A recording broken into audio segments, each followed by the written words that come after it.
আসসালামু আলাইকুম। মূলত যেহেতু আগামীকালকে ঈদ, এইজন্য আগামীকালকে অনেক ব্যস্ততার মাঝে থাকতে হবে, এটা স্বাভাবিক। যেহেতু ঈদ, এইজন্য মূলত আজকে অনেক বেশি করে ঘাস কাটে রাখতেছি গরুর জন্য, যেহেতু আজকে আর কালকে যেন ২ দিনে ভালো করে ঘাসগুলো খাইতে পারে।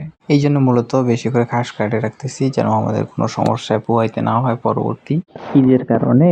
২ দিনের খাবার একসাথে আরকি ঘাস কাটে রেখে দিলাম আলহামদুলিল্লাহ। যেন আরকি ২ দিন আমাদের কোনো অনায়াসে চলে যায়, যেন ২ দিনের কোনো রকমের খাওয়া দাওয়ার সংকট না পড়ে গরুর। তারপর আলহামদুলিল্লাহ ঘাসগুলো কাটলাম ভালো করে। কাটার পরে আলহামদুলিল্লাহ এখন এগুলো গরু ঘরে নিয়ে আসলাম। এখানে আসার পর আলহামদুলিল্লাহ গরুকে দিয়ে দেবো ইনশাআল্লাহ।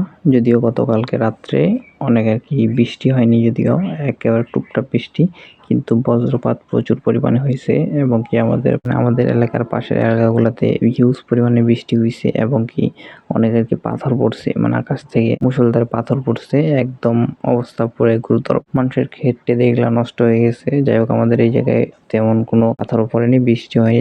যাই হোক, বৃষ্টির প্রভাব আমাদের এইদিকে এলাকায় আমাদের পড়েনি আলহামদুলিল্লাহ।